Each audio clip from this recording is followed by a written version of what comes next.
Quem esteve aqui nas últimas 2 ministrações? Levanta a mão. Que foi o Diego e o pastor Gabriel. Quem não estava? Levanta a mão. Tá. Quem não estava, você pode acompanhar lá no YouTube a nossa ministração, as duas últimas ministrações, para você ficar por dentro e saber aquilo que o Senhor estava derramando sobre os homens de Deus, né? Que é o pastor Diego e o pastor Gabriel Nakayama. Os outros 2 temas é o convite à santidade, que foi o Diego que ministrou, e o pastor Gabriel ministrou aperfeiçoando a santidade. Foi 2 temas incríveis, poderosíssimos. E se eu fosse você, quando saísse daqui, assistir a eles, porque, enfim, é incrível aquilo que o Senhor tem feito no meio de nós.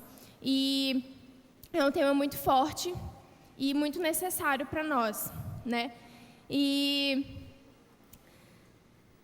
é isso. Eu queria começar orando, né, por vocês e por esse ambiente, tá? Amém, Senhor Deus, eu quero te agradecer, Senhor, pela sua presença. Muito obrigada, Senhor, porque nós conseguimos sentir palpável a sua presença nesse lugar. Doce Espírito Santo, eu oro para que o Senhor permaneça conosco nesse lugar. Eu oro para que o Senhor permaneça falando aos nossos corações. Jesus, eu oro para que seja colocado no nosso coração aquilo que vem do Senhor.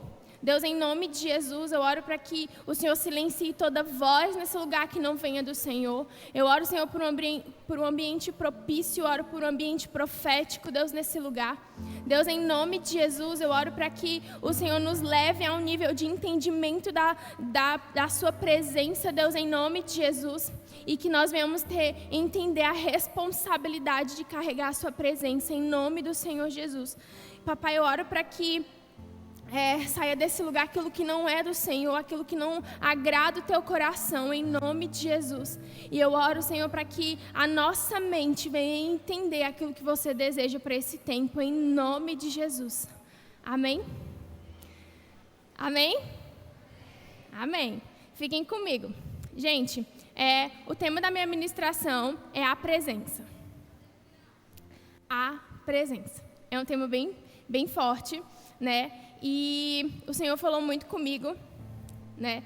E eu estou um pouco nervosa, como sempre. Mas me ajudem, tá bom? Vão intercedendo aí por mim, para eu conseguir. E o tema da ministração é a presença. E a gente vai fazer uma viagem, um pouquinho, sobre o que diz em Hebreus.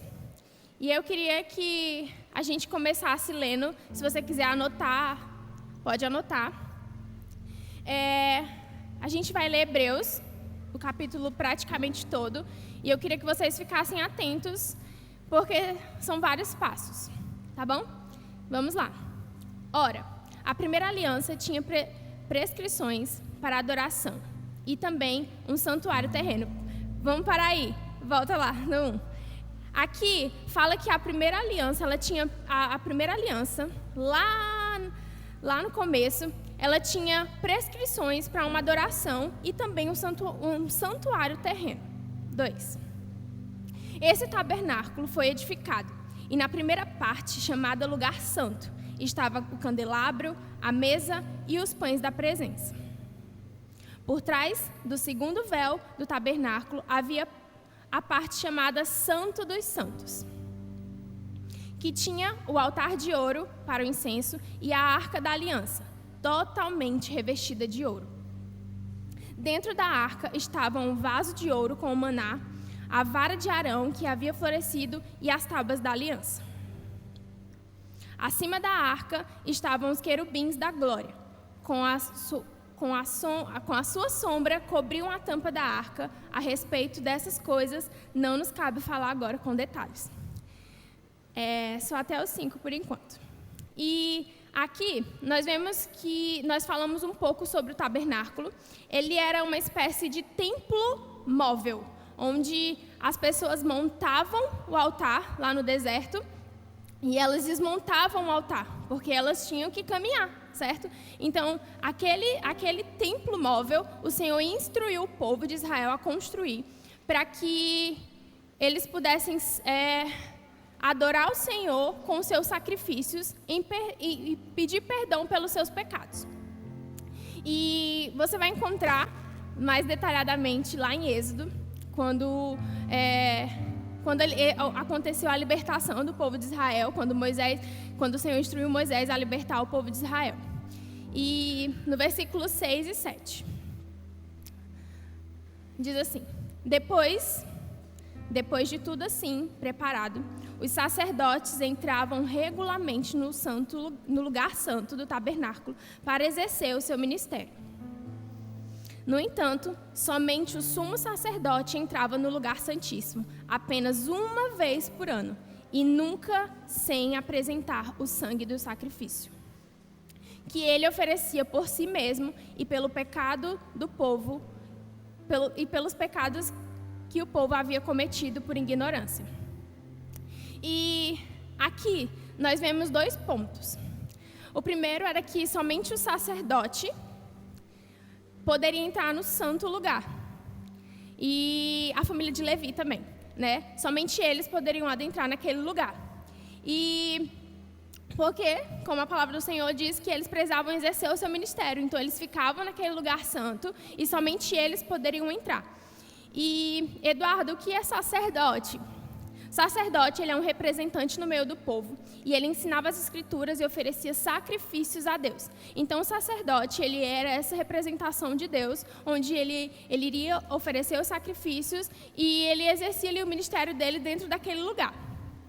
E no segundo ponto é que somente o sumo sacerdote poderia entrar no santo lugar. Existia um sumo sacerdote e ele carregava as 12 pedras em seu peito, que era representando as 12 tribos de Israel.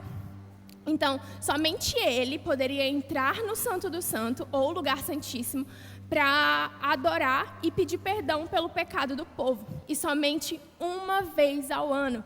E isso me deixou assim meio... Meu Deus! Vocês têm noção de que somente uma pessoa poderia entrar na presença de Deus e somente uma vez ao ano? Eles não tinham acesso à presença de Deus diariamente. Eles não tinham acesso ao Senhor diariamente, porque eles só poderiam entrar uma vez ao ano. E um ponto muito importante é que o sumo sacerdote, quando ele entrar, existia um véu que separava, né? E quando ele ia entrar nesse lugar, no Santo dos Santos, amarravam uma corda em seu pé para que ele entrasse naquele lugar para adorar o Senhor.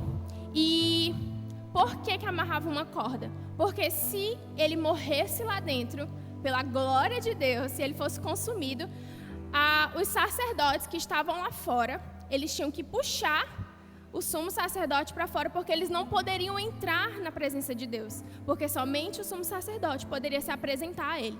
Então, Eduardo, enfim, quem era o sumo sacerdote? O sumo sacerdote, ele era um mediador entre Deus e o povo, né? Então, somente uma única vez ele poderia entrar naquele lugar. Somente uma única vez. Eu queria que vocês entendessem isso, que somente uma vez aquela única pessoa poderia entrar naquele lugar, né? E como eu falei da corda, né, sobre o pé dele, é muito interessante porque nós vemos que, por exemplo, se ele não tivesse a corda, ele teria que ficar morto lá dentro durante um ano inteiro, para assim o próximo sumo sacerdote entrar e retirar o corpo dele, mas ia ficar podre, não é?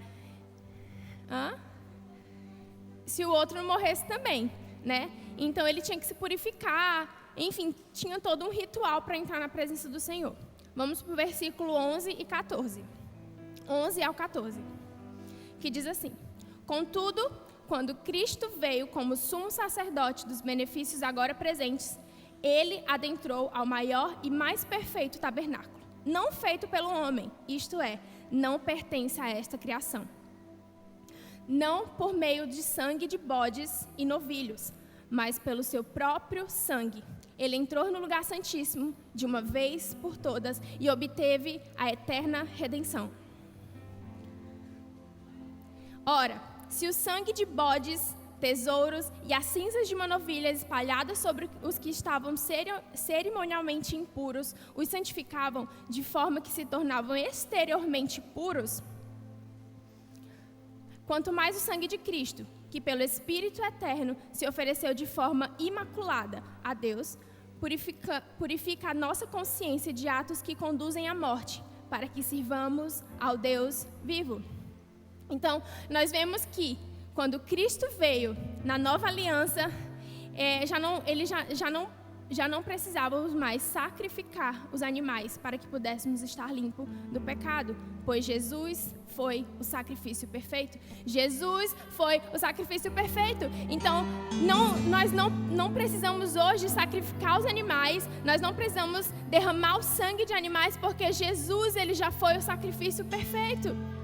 Entende? Então, nós precisamos ter esse entendimento de que Jesus foi o sacrifício perfeito e ele era o sumo sacerdote, ele era o mediador entre nós e Deus. Então, quando nós entendemos o mediador, ele resolve um conflito, e existia um conflito entre nós e o Senhor, existia um conflito entre nós e Deus.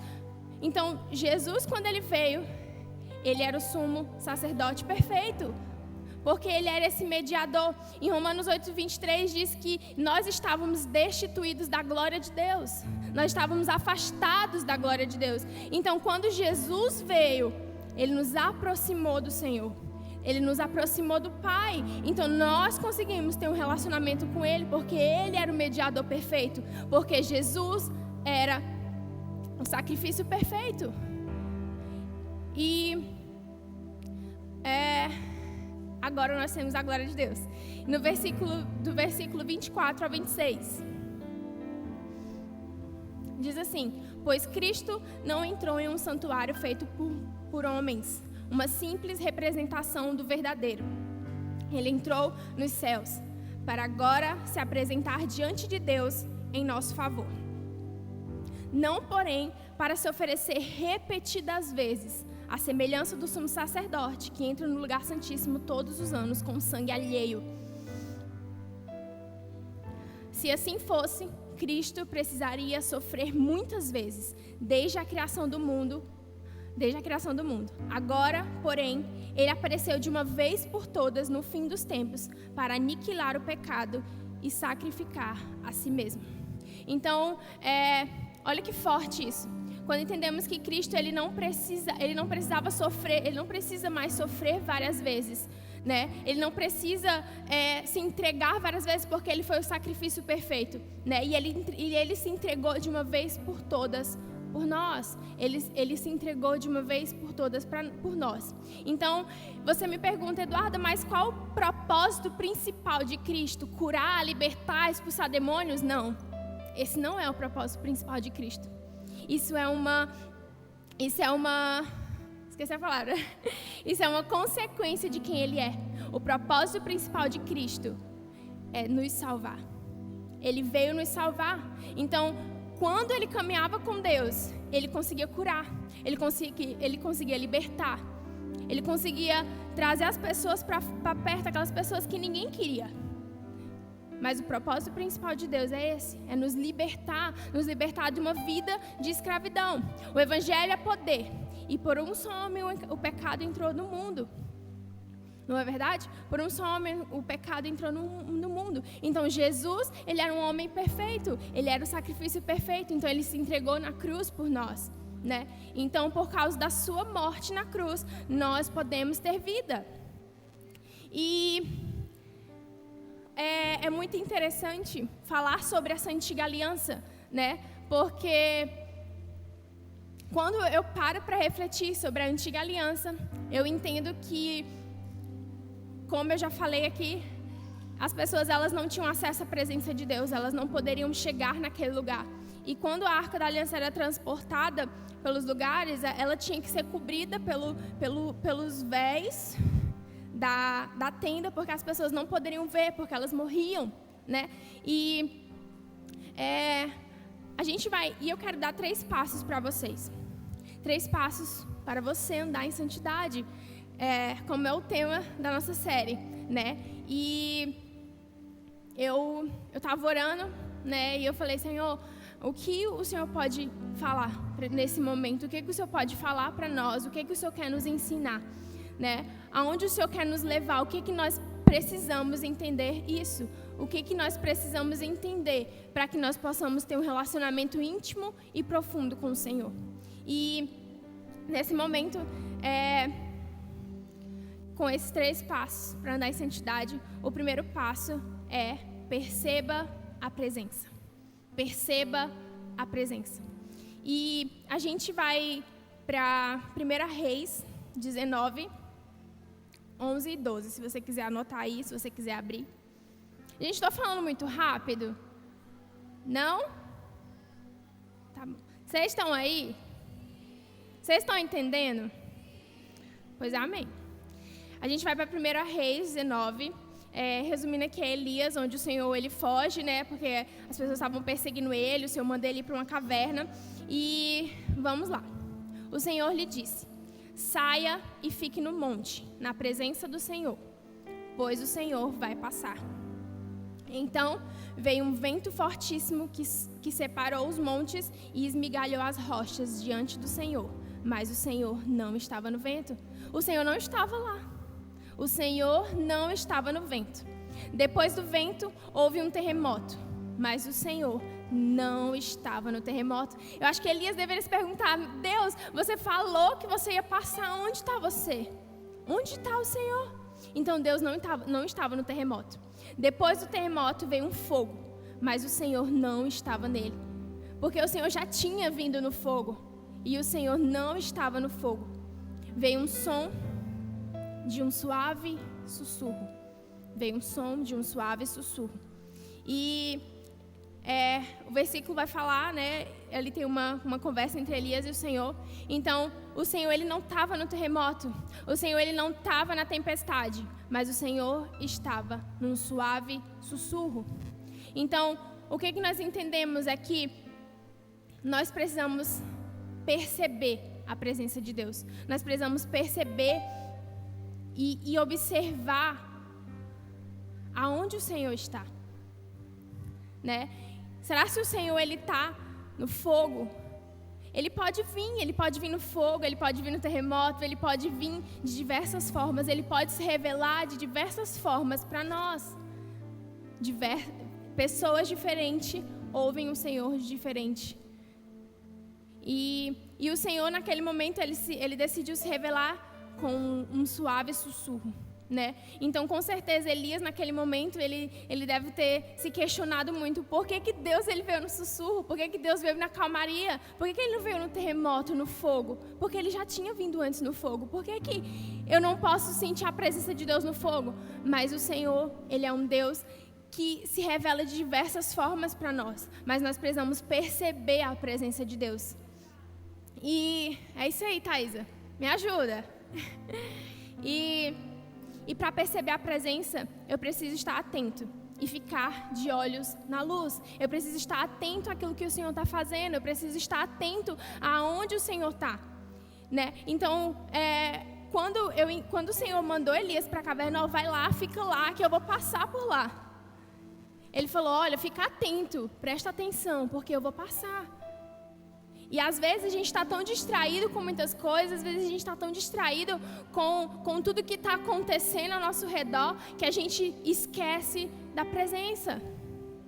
Fica lá no seu lugar secreto, porque eu vou entrar lá. E aí você é tão impaciente que você não percebe a presença de Jesus chegando. Você não consegue perceber o Senhor chegando naquele lugar.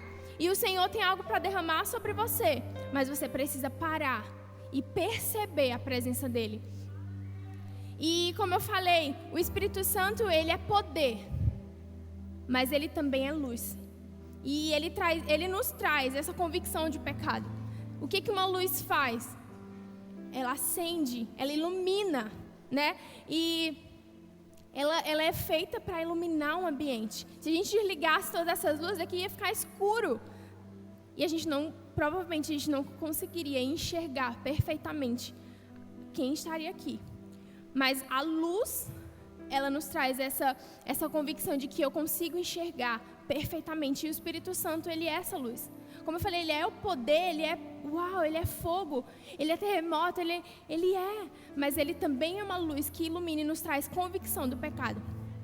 E 1 João 7 diz assim: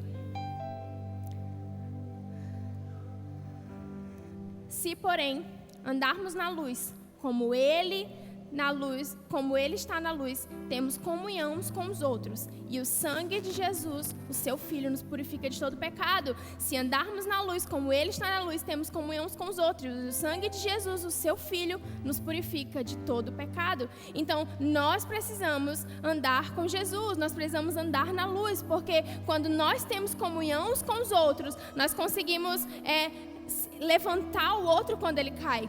Quando nós temos comunhão com o corpo de Cristo, isso aqui é o corpo de Cristo. Quando nós temos comunhão uns com os outros, o sangue de Jesus nos purifica de todo pecado. Porque nós temos o entendimento de que se eu estou pecando, o meu amigo, quando eu tenho comunhão com o meu amigo, ele me ajuda a vencer, porque nós temos comunhão uns com os outros. E se você não tem comunhão com o corpo de Cristo, você está em pecado. Se você não tem comunhão com a igreja, você está em pecado. Porque nós precisamos ter comunhão com o corpo. Nós precisamos estar juntos. Porque nós somos um corpo. Nós fazemos parte de um corpo, né? E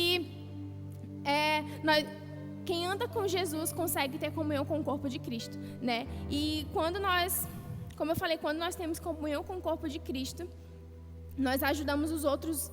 Durante a caminhada, nós ajudamos os outros a caminhar também, né? E por que eu falo isso? Porque eu vejo que muitas vezes vou falar a gente, né? Porque eu me encaixo nisso. Às vezes a gente quer se retrair, a gente quer achar que nós somos autossuficientes. Eu sou suficiente. Eu não preciso de ninguém. Eu posso ficar aqui e está tudo bem, eu posso ficar aqui e ok. Não, mas nós precisamos ter relacionamento com as pessoas, nós precisamos ter comunhão com o corpo, né? E quando nós temos essa comunhão, nós conseguimos nos aproximar do Senhor. Porque quando eu tenho um amigo e às vezes, gente, eu vou falar um pouco sobre mim. Eu sou uma pessoa que eu não sou muito observadora. A coisa pode estar acontecendo bem aqui, pau quebrando, fogo, então E aí eu já tenho amigas que já são muito observadoras, que elas observam cada detalhe. Rapaz, aconteceu isso, foi, tu não viu não? Não vi não. Né? Então, tipo assim, gente, eu não sou nada observadora. Então, se eu não tivesse as minhas amigas para falar, Eduarda, aconteceu isso, Eduarda, aconteceu esse fato aqui específico. Então, provavelmente eu não iria conseguir entender o que estava acontecendo. Isso é perceber. Então, quando nós temos comunhão com o corpo, nós conseguimos perceber a presença, porque a nossa amiga fala, olha, Jesus está passando, vamos lá queimar, vamos, Eduarda. Então, isso também é perceber a presença, porque nós estamos ali tendo comunhão. Então, um ajuda o outro a perceber o Senhor, um ajuda o outro a perceber aonde o Senhor está. Amém, é verdade. E pecado deve ser confessado para que haja perdão e alcancemos misericórdias. Provérbios 28, 13. Diz assim, quem esconde os seus pecados não prospera, mas quem os confessa e abandona encontra misericórdia. Então, quem esconde os seus pecados não prospera, mas quem os confessa e abandona encontra misericórdia. Aqui não está falando só, olha, você deve confessar o seu pecado para você alcançar a misericórdia. Não, aqui está falando, aquele que confessa e deixa, alcança a misericórdia. Então, quando eu confesso o meu pecado e eu deixo ele, eu alcanço misericórdia. Então, confessar não é uma maneira de você informar o Senhor. Ah, Deus, eu estou aqui confessando o meu pecado, eu fiz isso. Não é uma maneira de informar o Senhor, porque Ele já sabe. mas é uma maneira de nós negarmos a nós mesmos e tomar a nossa cruz diariamente. Então, quando eu confesso meu pecado, eu estou negando a mim mesma. E se você que está aqui visitando hoje, você que veio nos visitar hoje, e você pecou ontem, não está tudo bem, mas a gente vai orar por você, a gente vai amar você, a gente vai te ajudar, amém? Mas você que está aqui hoje, e você já é um crente velho, você precisa se livrar de você mesmo. Você precisa se livrar de você mesmo. Se você pecou ontem, se você pecou antes de vir para cá, e se você peca durante a semana toda, você precisa se livrar de você mesmo. O visitante a gente consegue, olha, vamos aqui, eu vou amar você, eu vou orar por você, vamos aqui, vamos juntos, eu vou levantar você, eu vou te ajudar. Mas agora, se você está aqui, você peca todos os dias, você precisa se livrar de você mesmo, você precisa tomar a sua cruz diariamente e negar-se a si mesmo, assim como a palavra de Deus diz. E falando sobre perceber a presença, você pode se perguntar, Eduarda, mas como eu posso perceber a presença? E para eu conseguir perceber a presença, eu preciso contemplar a presença. E a gente vai para o segundo ponto, que é contemplar a presença. Então, eu só consigo perceber a presença quando eu contemplo a presença. E ninguém pode contemplar a glória de Deus e permanecer o mesmo. Ninguém pode contemplar a glória de Deus e permanecer o mesmo, né? E eu me lembro de Moisés, quando ele subiu ao Monte Sinai, né, para receber as tábuas da aliança de Deus, né? E isso é lá em Êxodo. Se você está lendo a Bíblia o ano todo, eu acho que vai chegar nessa parte. Já passou, né? Eu tô em Êxodo, gente. Eu nem fui para Jó, meu pai do céu. Eu já tô no meio de Êxodo. Mas amém. E eu me lembro de Moisés no Monte Sinai. E quando o Senhor, quando o Senhor foi entregar as tábuas da lei para ele, e ele passou 40 dias lá, se relacionando com o Senhor, ouvindo o Senhor e anotando daquilo que Deus estava falando, né? E quando Moisés desceu do monte, depois de 40 dias na presença de Deus, o seu rosto resplandecia. E o brilho era tão intenso, mas tão forte, que os israelitas eles não conseguiam olhar para o seu rosto. Então Moisés tinha que cobrir o seu rosto com um véu, porque o brilho da face dele era tão intenso que os israelitas não conseguiam olhar para ele, porque ele se relacionava com Deus, porque ele tinha comunhão com Deus e ele contemplou a face de Deus. Então, esse encontro com a presença de Deus, com Moisés, foi tão transformador que Moisés nunca mais foi o mesmo. Moisés, ele nunca mais foi o mesmo. E a presença de Deus marcou profundamente ele e a sua liderança em relação ao povo. Então, eu estava conversando com as meninas ontem na célula e eu falei, gente, eu me sinto às vezes como Moisés. Os pastores, como Deus falando assim, minha filha, você vai ministrar no culto? Eu não vou. Você vai? Eu não vou. Pastor, eu não sei falar. E nesse momento eu me sinto às vezes como Moisés, né? E só que eu entendo que não é a Maria Eduarda, mas é o próprio Deus que habita em mim. É o próprio Deus que está em mim. Então, gente, vou beber água. Ai. Eu esqueci que tinha água. Vocês estão aí? Amém? Então, como eu falei, Moisés, ele nunca mais foi o mesmo. Quando ele desceu daquele monte, quando ele desceu daquele lugar, depois dele ter contemplado a face de Deus, ele nunca mais foi o mesmo. E quando nos relacionamos com Deus, Ele nos altera e nos santifica. Eu queria que vocês repetissem isso comigo. Quando nos relacionamos com Deus, vamos lá para vocês repetir. Quando nos relacionamos com Deus, Ele nos altera e nos santifica. Então, quando nós nos relacionamos com Deus, Ele nos altera e nos santifica. Porque nós precisamos ter um relacionamento contínuo com a presença de Deus. Então, quando nós entendemos que eu preciso ter um relacionamento com Deus para que Ele me altere e para que Ele me santifique, então nós só alcançamos a santificação através de um relacionamento com Deus. E essa santificação ela é importante para que consigamos ter acesso ao coração de Deus. Então, quando eu me santifico, eu consigo ter acesso ao Senhor. Eu consigo ter acesso ao coração de Deus. Porque eu estou me santificando para que eu tenha um relacionamento com Deus. E Hebreus 12, 14. Vocês estão anotando? Tá bom, pode anotar. E Hebreus 12, 14 diz assim: busque a paz com todos e a santificação, sem a qual ninguém verá o Senhor. Então, sem santificação, ninguém verá o Senhor, né? Então, nós precisamos nos esforçar.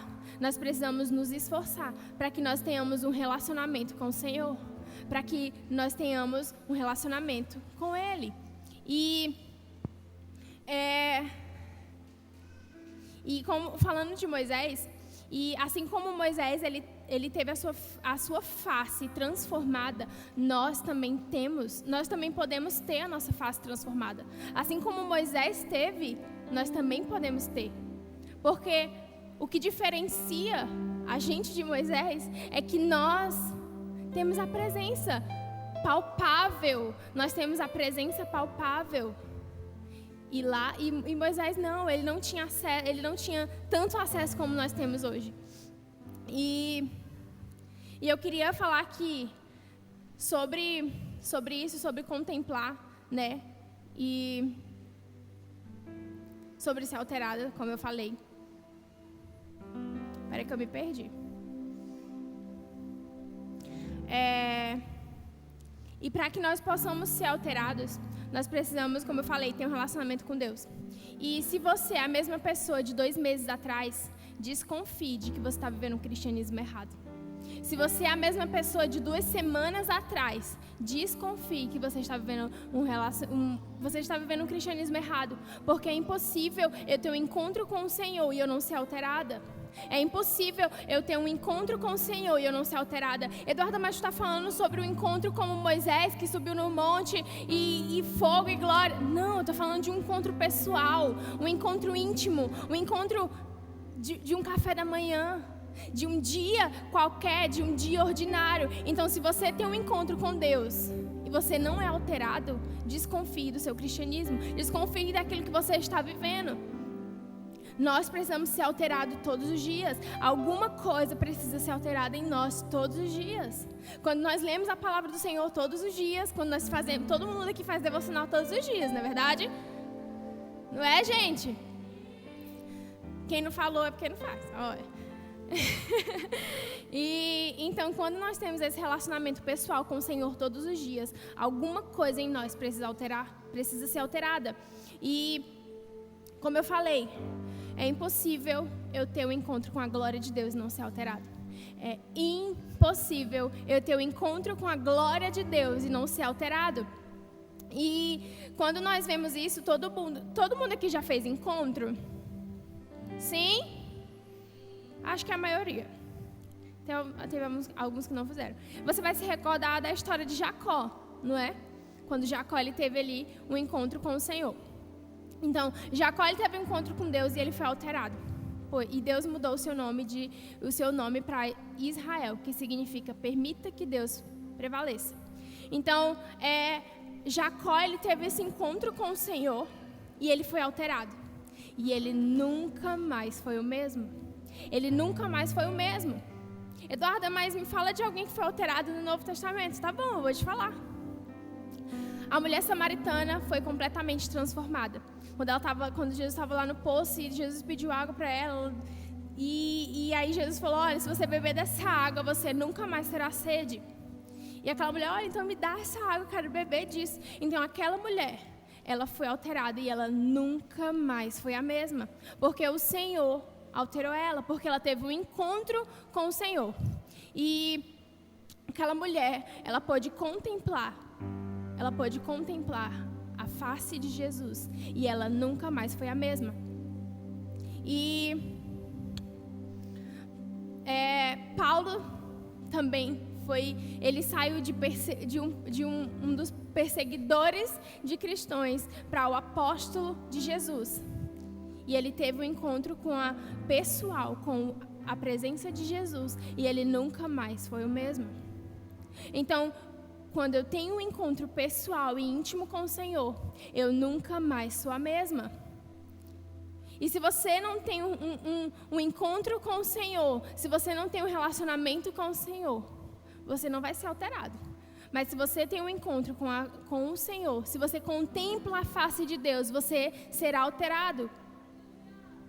E uma outra pessoa é a mulher do fluxo de sangue. Ela passou 12 anos enferma. E ela só tocou nas vestes de Jesus e ela foi alterada. Ela só tocou nas vestes de Jesus e ela foi alterada. Aquela mulher, ela nunca mais foi a mesma.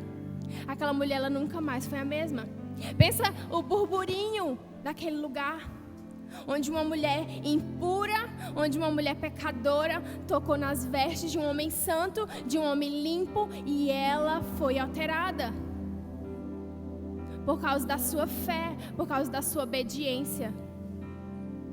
Ela nunca mais foi a mesma. E o Senhor, Ele tem falado para nós, olha, eu estou aqui, toca em mim.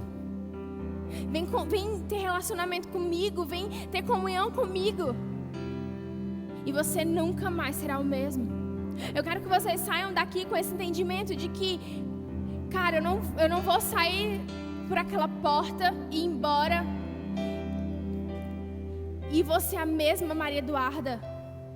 Não, eu vou sair desse lugar e eu vou sair diferente, porque eu entendo que eu preciso olhar para o Senhor e contemplar a face dEle. Eu preciso olhar para Ele e falar, Deus, me muda. Muda as minhas atitudes, muda quem eu sou, muda a Maria Eduarda. O que você precisa mudar hoje? O que você precisa mudar em você hoje? Para que o seu rosto resplandeça a glória de Deus, para que o seu rosto brilhe a glória de Deus. Então, quando eu entendo que quando eu contemplo a face de Deus, eu sou transformada, então eu quero isso. E contemplar não é eu cair nesse chão, eu falar em línguas, alguém colocar a mão na minha cabeça, alguém me entregar uma palavra profética. Isso é muito legal, uau, isso é incrível. Mas contemplar a glória de Deus é quando eu caio no chão, eu me levanto de uma forma diferente.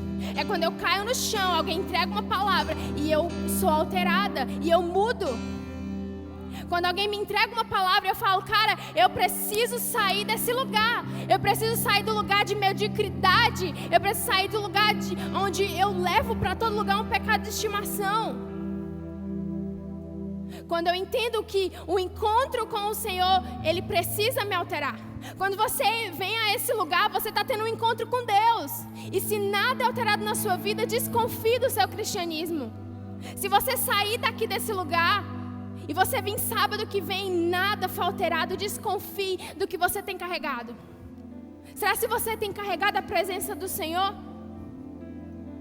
E você precisa ter o entendimento de que você precisa ser alterado para que você nunca mais seja o mesmo. Para que você nunca mais seja o mesmo. E nisso eu entro para o terceiro ponto. Carregue a presença dEle. Carregue a presença. Nós precisamos carregar a presença. Não basta somente eu contemplar a face de Deus. Não basta somente eu olhar para o Senhor. Eu preciso contemplar. Eu preciso carregar a presença de Deus. Desculpa. Então, não basta somente contemplar, eu preciso carregar a presença do Senhor.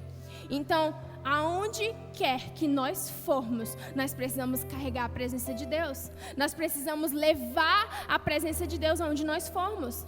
Você tem levado a presença de Deus para a sua escola? Você tem levado a presença de Deus para a sua faculdade, para o seu trabalho, para a sua casa? Você tem levado essa presença? Então nós precisamos carregar a presença de Deus.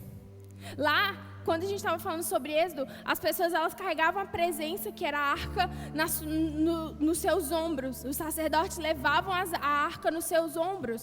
E hoje nós não precisamos levar a presença de Deus porque ela está em nós. Ela está dentro de nós. Então nós precisamos valorizar a presença do Senhor. Nós precisamos valorizar aquilo que está em nós. E lá em Gênesis 1, vai falar que o Espírito Santo pairava sobre as águas. Pairava sobre a face das águas. E pairar significa flutuar, repousar, como se fosse um pássaro, sabe? Então o Espírito Santo, ele pairava sobre as águas. E agora o Espírito Santo, ele não precisa pairar sobre nós, porque ele está dentro de nós. E o Espírito Santo, ele vem e ele permanece. Mas nós precisamos falar: Senhor, vem, eu quero, Senhor, eu quero que você more em mim, né? E vocês já estão acostumados a ouvir que nós somos o templo do Espírito, nós somos o templo do Espírito. Tá, mas o que você tem feito com essa informação? O que você tem feito com a informação de que você é o templo do Senhor? Quando nós entendemos: eu sou o templo do Senhor, tá, eu preciso orar, ler a Bíblia, não. Mas eu sou o templo do Senhor quando eu me visto. Eu sou o templo do Senhor quando eu estou na rodinha da escola. Eu sou o templo do Senhor quando eu estou em casa lavando a louça. Eu sou o templo do Senhor quando eu estou lavando o banheiro. Eu sou o templo do Senhor quando eu estou na rua. Eu não sou o templo do Senhor só quando eu venho para esse lugar e eu oro e eu levanto as mãos e eu adoro. Não, eu sou o templo do Senhor nos dias ordinários, nos dias comuns. Eu sou o templo dele. O templo móvel, sabe? O templo onde os israelitas carregavam, esse é o templo móvel. Somos nós, porque nós carregamos a presença do Senhor. Nós carregamos a glória dele. Então, hoje nós temos o privilégio de ter a presença em nós. Hoje nós temos o privilégio de ter a presença de Jesus em nós. Aquelas pessoas, elas não tinham esse privilégio. E hoje nós temos. Sabe quando você tem o privilégio de ter algo e você às vezes não liga porque para você é tudo bem? É como se eu pudesse comprar algo, eu tivesse dinheiro para comprar uma coisa específica e eu compro, tudo bem, depois eu esqueço. Só que tem uma pessoa que ela quer muito aquilo, que ela não consegue comprar, ela quer muito aquilo. Então, nós já temos a presença do Senhor e nós não ligamos para isso. Nós tratamos isso como qualquer coisa. Nós tratamos a presença do Senhor como, ok, eu tenho. Nós se acostumamos com isso. E o que nós precisamos é de um avivamento pessoal. Às vezes a gente ora por um avivamento coletivo. Meu Deus, faz um avivamento na minha célula, faz um avivamento na minha igreja. E o avivamento interno em você. Nós precisamos de um avivamento interno, um avivamento pessoal. Um avivamento no nosso secreto, um avivamento no nosso relacionamento com Deus. Eu preciso ser aquecida. Eu preciso ser aquecida. E eu quero te fazer uma pergunta. Aonde você perdeu Cristo? Aonde você perdeu Cristo? Você foi no seu quarto, quando você orava menos? É lá onde você vai encontrar Ele. É lá onde você vai reencontrar o Senhor. Você perdeu Cristo quando você pecava? Você precisa se arrepender e voltar aonde você pecou e recomeçar. Então, aonde você perdeu Cristo? Foi lendo um pouco a palavra do Senhor? É lá que você vai encontrar Cristo. Aonde você perdeu Cristo? Você perde Cristo todas as vezes que você vem aos finais de semana e você vem cheio, você se enche da presença, e você sai naquele lugar e você deixa Ele aqui, sentado. Você tem perdido Cristo aqui quando você não leva Ele para a sua rotina, para a sua semana? Aonde você perdeu Cristo? Aonde a presença do Senhor foi perdida?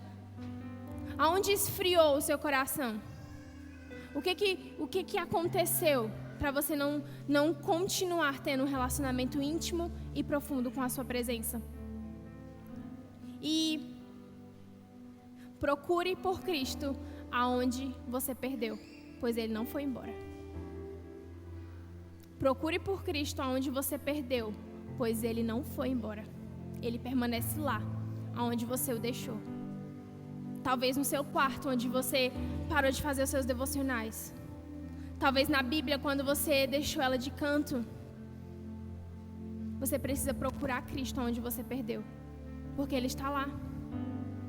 E por mais que nós tenhamos pecado, por mais que nós estamos pecando diariamente, o Senhor, Ele permanece o mesmo. Ele é Deus Emanuel. Ele é Deus conosco. Ele é Deus conosco. E como eu falei nesses 3 pontos, nós precisamos perceber a presença. Nós precisamos contemplar a presença de Deus. E nós precisamos carregar a presença de Deus. Aonde nós formos, nós precisamos carregar a presença do Senhor. Aonde nós formos, nós precisamos carregar a presença do Senhor. A presença de Deus está em nós. E as pessoas, elas precisam perceber isso. As pessoas, elas precisam olhar para você e falar, cara, a Eduarda carrega a presença, a Thaisa carrega a presença. A Milene carrega a presença de Deus, aonde ela for. Você carrega a presença de Deus.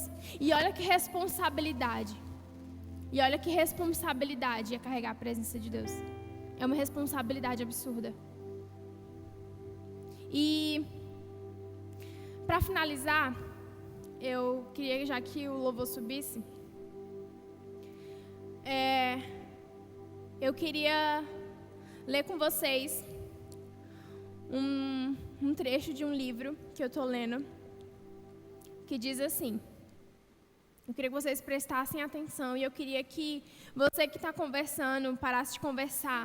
E eu queria que, talvez você pode até fechar o seu olho onde você está. Eu queria que você curvasse a sua cabeça e refletisse um pouco sobre aquilo que eu falei nesse lugar. Eu queria que você se conectasse com o Senhor agora, mais, bem mais. E eu queria ler com vocês. Diz assim: não existe privilégio maior do que hospedar o próprio Deus. Não existe tão pouco maior responsabilidade. Tudo sobre Ele é extremo. Ele é indescritivelmente bom, impressionante ao máximo e formidavelmente maravilhoso. Em todas as formas possíveis. Ele é poderoso, mas gentil.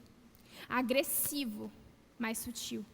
E perfeito enquanto nos abraça com todas as nossas imperfeições. Porém, poucos têm a consciência e a missão de hospedá-lo. Menos ainda têm dito sim. Então, poucos têm a consciência e a missão de hospedá-lo. E poucas pessoas têm dito sim para ele. E nós precisamos dizer sim para o Senhor, porque nós carregamos a presença dEle.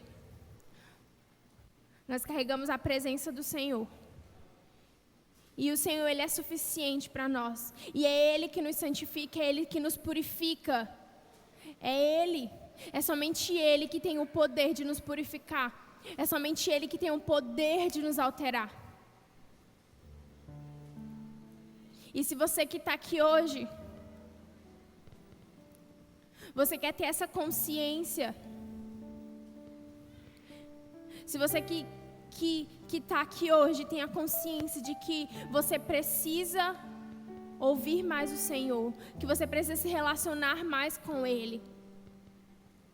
Aqui não é um convite para você aceitar Jesus, apesar de ser muito bom, mas você que está aqui hoje, seja você um líder, seja você alguém que carrega um título, não importa os títulos.